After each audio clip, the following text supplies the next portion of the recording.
देखो, अभी हमने सबसे पहले प्राइस इंडेक्स और क्वांटिटी इंडेक्स के फॉर्मूले देख लिए।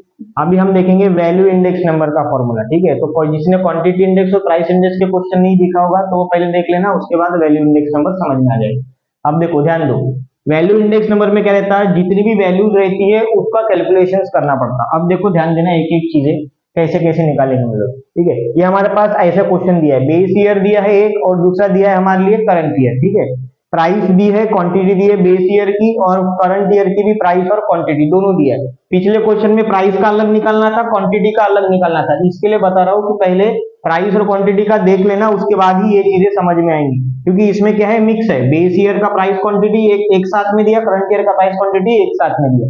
अब देखो हमारे पास चार तरीके की क्वांटिटी है, पी क्यू आर एस, चार क्वांटिटी है, चारों की प्राइस और क्वांटिटी देके रखा है। अब हमारे पास ये फॉर्मूला देके रखा है। ठीक है, ये फॉर्मूला आपको बुक में भी मिल जाएगा। ठीक है, अब ये फॉर्मूला आपको याद करना पड़ेगा, क्योंकि फॉर्मूला तो क्वेश्चन में कभी भी होता नहीं है। जैसा फॉर्मेट था क्वेश्चन का वैसा ही फॉर्मेट हम यहाँ पे लिखेंगे, बस आपको फॉर्मूला पता होना चाहिए। अब ध्यान रखना, फॉर्मूले में जो जो चीजें मांगता है, क्या मांगा है हमको, P1 Q1 और डिवाइड किया है P0 Q0। ठीक है, तो हम क्या करेंगे, इन्हीं का फॉर्मेट एक्स्ट्रा बनाएंगे। ध्यान देना, देखो सबसे पहले बेस ईयर मतलब क्या रहता है, जहां पे जीरो लगेगा। जीरो मतलब कैसे रहेगा, ये प्राइस है तो P0 लगा दिया, क्वांटिटी है तो यहां लिख देता ऊपर, ये प्राइस है तो यहां लिख देंगे ये P0 है, क्वांटिटी रहेगा तो ये Q0 है। ठीक है, जो पहले आता है उसमें जीरो लगा दिए, प्राइस का प्राइस में, क्वांटिटी का क्वांटिटी में।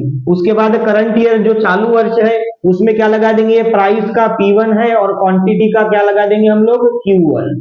समझ गया क्या, प्राइस बेस ईयर में जीरो लगा देंगे, करंट ईयर में वन लगा देंगे, प्राइस और क्वांटिटी के साथ में। अब देखो यहाँ पे प्राइस दिया है, ये आ जाएगा P0, कितना दिया हमारे पास वो एज इट इज उतार देंगे, 5 10 15 20, 5 10 15 और 20। ठीक है, उसके बाद लिखेंगे क्वांटिटी 4 3 2 1, यहाँ लिख देंगे 4 3 2 और 1, ये आ गया हमारे लिए। ठीक है, ये प्राइस और क्वांटिटी।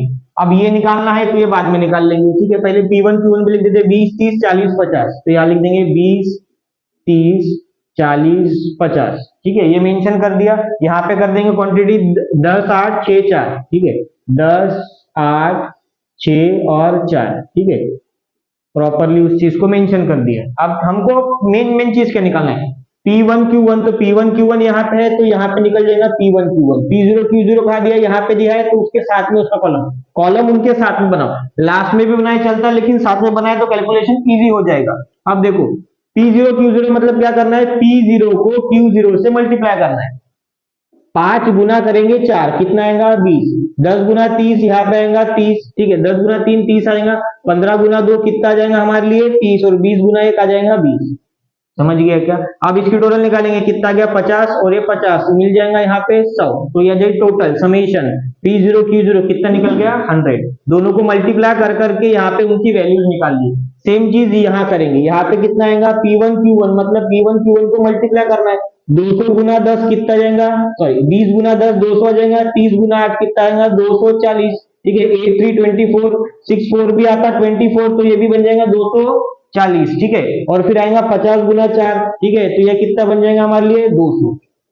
समझ गया क्या, अब क्या करेंगे टोटल, ये कितना बन गया 400 600 700 800, 880 बन जाएगा टोटल।